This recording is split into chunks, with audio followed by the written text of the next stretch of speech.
తబళ్ళ చెరువు గట్టు పిశాచాలే దాని చుట్టూ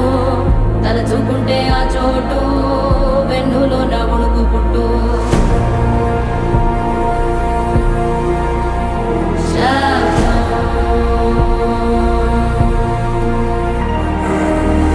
అమావాస్య రాత్రిరది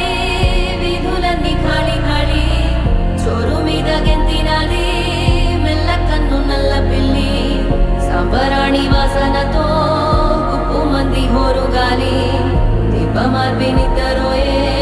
గ్రామదేవి పైడి తల్లి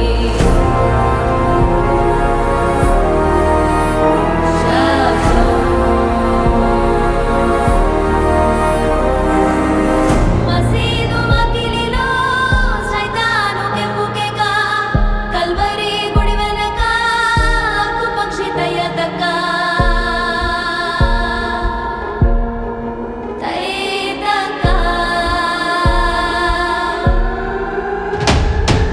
కోట గోడ సుమిగ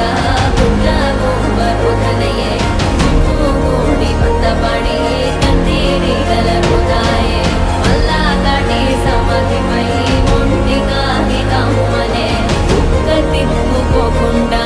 గుంట నక్క తుల్లుమనే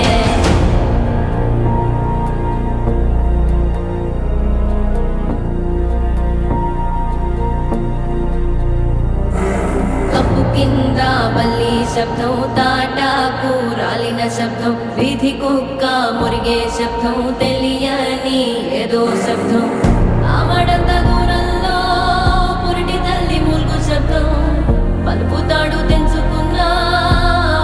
దూరంకే శబ్దం పాకలోని మేకలన్నీ కకావికలైన శబ్దం చామురే ఎవరిదో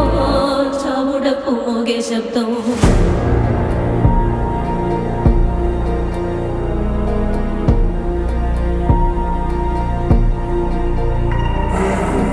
మంత్రాల పకీరు చెప్పే మాయ మంత్రం కథ కదే చంటోళ్లను భయపెట్టే భూచోడి కథ కదే తాత ముత్తాతమ్మల భూతాల కథ కదే విక్రమాదిత్యుడు చెప్పిన వేదాళుడి కథ కదే దీపము నుండి దెయ్యం వచ్చే అల్లావుద్దీన్ కథ కదే ఇది ముడత చర్మం ముసలి చెప్పే కథ లాంటి నిజమేలే